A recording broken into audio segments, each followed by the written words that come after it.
তোমার কি মনে হয় তুমি বেঁচে থেকেও মরে গেছো? হয়তো তুমি কোনো স্কুল বা ইউনিভার্সিটিতে লেখাপড়া করো, তোমার রেজাল্ট খুবই খারাপ। তুমি প্রথম সেমিস্টার থেকেই চেষ্টা করো পড়ালেখা করার জন্য, কিন্তু পারছো না। দিনকে দিন খালি একটাই চিন্তা ঘোরে তোমার মাথায়, আমি কিভাবে ভালো করে মনোযোগ সহকারে লেখাপড়া করব। কিন্তু তুমি পারছই না। যখনই মনোযোগ দিয়ে পড়তে বসো, পড়ার মাঝখানেই দেখো তোমার মনোযোগ হারিয়ে গিয়েছে। বিভিন্ন নেগেটিভ থট, চিন্তা তোমার মাথায় ঘোরে। এক সময় অস্থিরতা কাজ করে, পরে আর পড়ালেখা করতে পারো না। তুমি প্রচুর পড়তে চাও, কিন্তু তুমি পারো না। ঘন্টার পর ঘন্টা টেবিলে বসে আছো, কিন্তু মনোযোগ নাই।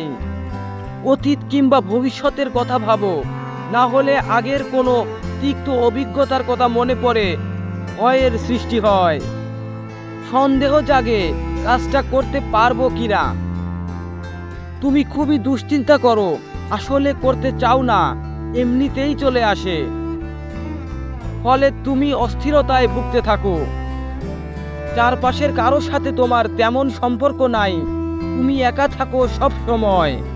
বন্ধু বান্ধব কেউ নাই, কারো সাথে মিশে চলাফেরা করতে তোমার বিরক্ত লাগে, মনে হয় সময় নষ্ট। তুমি ভাবছো এখন আমি শুধু মনোযোগ সহকারে লেখাপড়া করতে চাই, কিভাবে করব। তোমার অবস্থা খুবই খারাপ, মনে হয় তুমি বেঁচেও মরে আছো।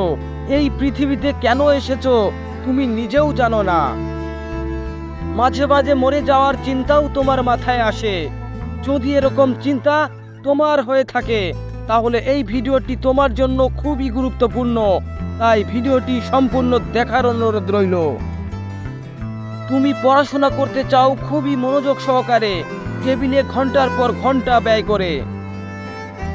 প্রচুর পড়াশোনা করতে চাও, কিন্তু এর কোনোটাই ঠিকভাবে হচ্ছে না। তুমি চাচ্ছ একরকম, হচ্ছে আরেক রকম। পড়াশোনায় গভীর মনোযোগ না আসার জন্য তুমি তোমার অনিয়ন্ত্রিত চিন্তাকে দায়ী করছো। ক্ষেত্র বিশেষে সেসব চিন্তাকে নিয়ন্ত্রণ বা অবদমন করার চেষ্টাও করছো, সেটারও কোনো ভালো ফল হচ্ছে না। ভবিষ্যতে তুমি অনেক শক্তিশালী একটা কেরিয়ার করতে চাও, যার জন্য হয়তোবা প্রয়োজন অনেক ভালো রেজাল্ট। অধিকাংশ সময় হয়তো ভবিষ্যতের সেই স্বপ্নের কেরিয়ার নিয়েই চিন্তা করো, ফলে এখনকার ছোট ছোট কাজগুলো করা হয় না।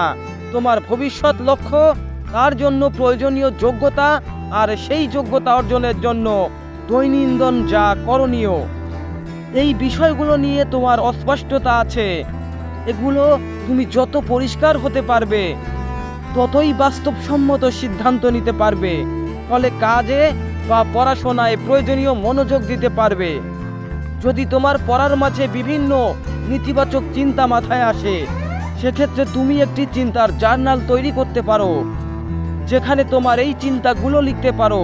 এই চিন্তার ফলে তোমার কি অনুভূতি হচ্ছে তাও লিখতে পারো। নেতিবাচক চিন্তার ফলে তোমার অস্থিরতা অনুভব হয়। অস্থিরতা কমানোর একটা কৌশল হলো, এই অস্থিরতার ফলে শরীরে যে প্রক্রিয়া শরীরে সংবেদন হয় তার দিকে মনোযোগ দাও। যেমন হার্টবিট বেড়ে যেতে পারে, ঘাম ঝরতে পারে, মাথা ঝিমঝিম ও ব্যথা হতে পারে, পেটের মধ্যে অস্বস্তি হতে পারে। অর্থাৎ শরীরে যে কোনো ধরনের সেন্সেশন হলে সেদিকে খেয়াল করা।